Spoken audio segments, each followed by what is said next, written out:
समुद्र मंथन की कथा आई। एक बार दुर्वासा ऋषि कहीं जा रहे थे, उसी रास्ते से इंद्र भी आ रहे थे। दुर्वासा ऋषि को देखकर इंद्र ने प्रणाम किया। प्रणाम किया तो दुर्वासा ऋषि जी ने प्रसन्न होकर अपने गले में वो एक माला पहने थे, उन्होंने इंद्र को पहना दी और वो चले गए। इंद्र ने वो माला निकालकर हाथी की सूंड पे फेंक दी। अहंकार, वो माला हाथी की सूंड से नीचे गिर जाती है। दुर्वासा ऋषि उसी रास्ते से वापस आए। वो पहचान गए कि ये मेरी माला। श्राप दिया कि मैं श्राप देता हूं, वो 3 लोग 14 भुवन इंद्र से छीन लिए जाएंगे। अब जैसे हमने बताया था, हमारे पड़ोसी होते हैं ना, कान लगा के खड़े रहते हैं, कहीं कुछ हो कि मैं खबर फैलाऊं। ऐसे ही दैत्यों के गुरु शुक्राचार्य जी थे, वो कान लगा के खड़े रहते थे। शुक्राचार्य जी को पता चला कि इंद्र श्रापित है, तुरंत जाकर दैत्यों से कहा कि इंद्र श्रापित है, आक्रमण कर दो। 3 लोग 14 भुवन हमारे पास आ जाएगा। दैत्यों ने आक्रमण किया और 3 लोग 14 भुवन दैत्यों के पास चला गया। अब सारे देवता भगवान के पास गए। भगवान के पास जाकर कहा कि प्रभु क्या करें। भगवान ने कहा क्या करें, युद्ध तो नहीं कर सकते, इंद्र श्रापित है। जितनी भी बार युद्ध करेंगे हार जाएंगे, क्योंकि उसको श्राप मिला है। क्या करें? बोले मित्रता कर लो। देवताओं ने कहा वो नहीं मानेंगे। भगवान ने कहा वो मानेंगे। दैत्यों से कहना कि समुद्र मंथन करना है। दैत्य जानते हैं कि समुद्र मंथन ना तो देवता अकेले कर सकते और ना दैत्य, दोनों को मिलना ही पड़ेगा, तब जाके समुद्र मंथन होगा। दैत्यों से कहा जाता है, वो मान जाते हैं, क्योंकि उन्हें पता है कि समुद्र मंथन से अमृत निकलेगा। चलो भाई, हमें भी अमृत मिलेगा। वो मान जाते हैं। अब यहाँ पर सब आए, दैत्य आए, देवता आए, समुद्र मंथन प्रारंभ होने वाला है।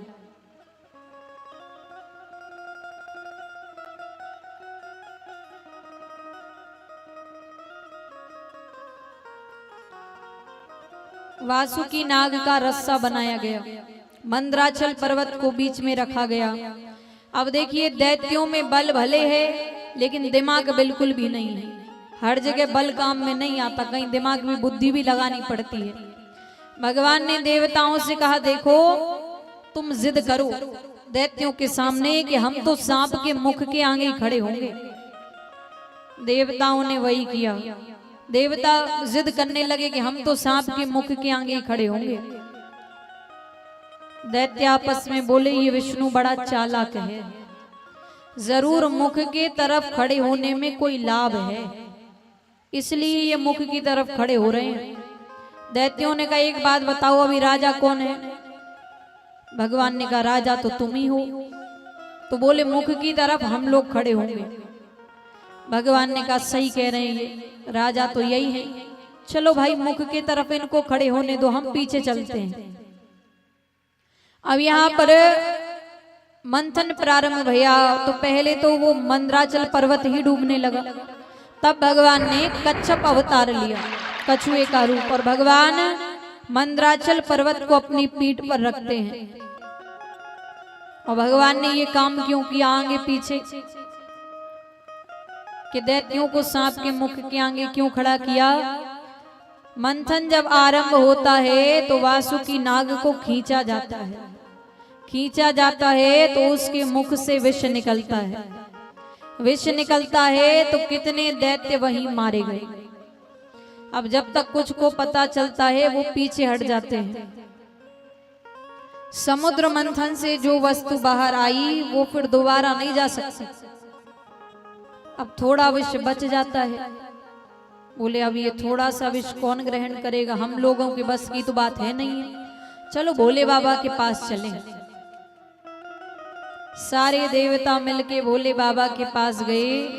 भोले बाबा मान जाते हैं। पार्वती मैया को पता चला तो बोली ऐसे कैसे मान गए, ये देवता बड़े चालाक हैं, स्वयं अमृत ग्रहण कर लिया और विष आपको देने आए हैं। भोले बाबा ने कहा देवी, जगत के कल्याण के लिए विष भी पीना पड़े तो ग्रहण कर लेना चाहिए। पार्वती मैया ने सोचा ऐसे तो ये नहीं मानेंगे। फिर पार्वती मैया ने भोले बाबा से कहा एक बात बताइए, आप मुझसे प्रेम करते हैं? बिल्कुल करते हैं। तो एक बात बताइए, आपके शरीर में मेरा स्थान कहाँ है? भोले बाबा ने कहा हृदय में। तो बोले एक बात बताइए, आप विष ग्रहण करेंगे तो वो गले से हृदय में उतरेगा, तो इससे तो मेरी भी मृत्यु हो जाएगी। अब वो तो है ही भोले। भोले बाबा ने कहा ठीक है, मैं उसको गले से नीचे नहीं उतरने दूंगा। तब से भोले बाबा का नाम क्या पड़ा?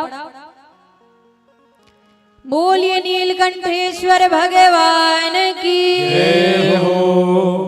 भोले बाबा ने विष ग्रहण किया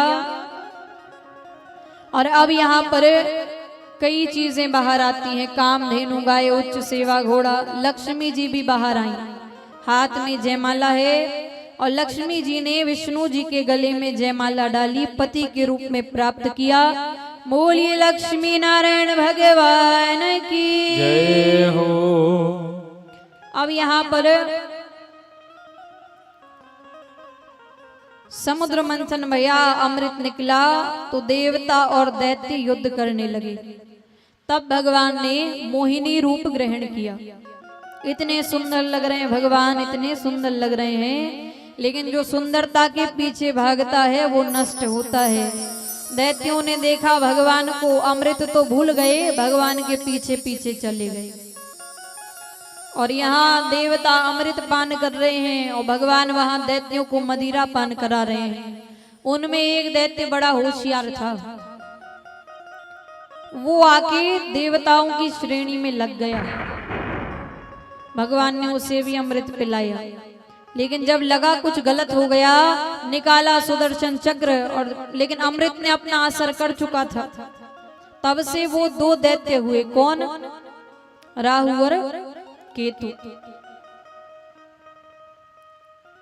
अब दैत्य मूर्ख हैं, जब पता चल गया कि देवताओं ने अमृत ग्रहण कर लिया है तो उनको युद्ध नहीं करना था, और उन्होंने युद्ध किया। और युद्ध किया तो 3 लोग 14 भुवन फिर से देवताओं के पास चला गया। राजा परीक्षित सुखदेव जी